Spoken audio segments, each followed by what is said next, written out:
Today, we are going to talk about the SAT versus the ACT. Which test should I take? I am going to debunk myths. I am going to talk about which reasons are actually good reasons. And hopefully by the end of this process, you will be able to decide for yourself, ACT or SAT. Students tell me colleges prefer the SAT, so I'm going to take the SAT and not the ACT. May have been true 25 years ago when your parents were applying to college. But in this day and age, it is a big fat lie, completely mendacious. It's a specious claim? Is that how we say that word? Yeah, it's a specious claim. Harvard, University of Chicago, Princeton, all these huge major schools have come out and said, we don't care, take whatever you want. I'm going to take the ACT because I heard it's easier than the SAT. Here's the problem with this statement.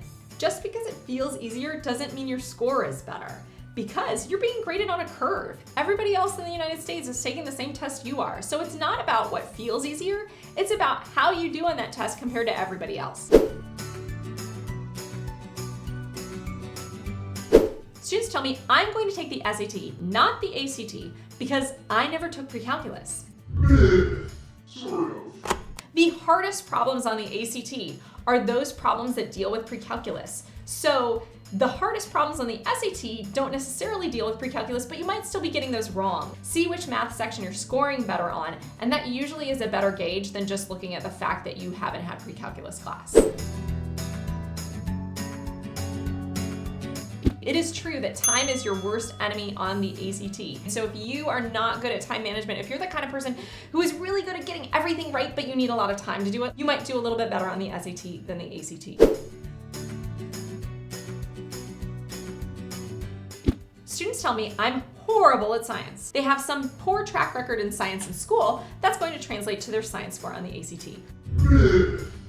But what a lot of students don't realize is that the science section of the ACT has really very little to do with what you actually do in science class at school. You see, the ACT science section is really a lot of chart and graph reading. As long as you know the scientific method and you know what a hypothesis is, and you know some basic science principles, you may actually be able to perform very well in the ACT science section. I have a really short attention span, and I heard that the ACT is shorter. It is true that the ACT is about 20 minutes shorter. However, the SAT sections that are individual are shorter than the individual ACT sections. So if you have a short attention span, you actually might like the SAT better because you get a lot of breaks, even though you have to sit for 20 minutes longer overall.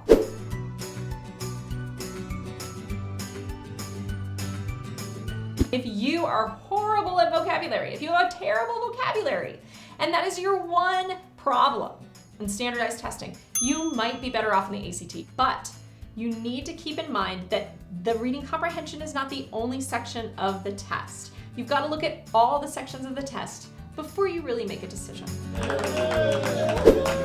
The number one reason to take either test over the other test is that you're better at one of them. The best thing for you to do, if you really want to answer this question, you need to sit down and you need to take a practice SAT and you need to take a practice ACT. Now, if you've already taken the PSAT and you've taken the plan, you can use those as tools. If you haven't taken those tests, download both of those, take the test timed, grade both of the tests, and then go and find the ACT SAT concordance table. I'm going to give you the link right here. Look at both of your scores and see, are you doing significantly better on one versus the other?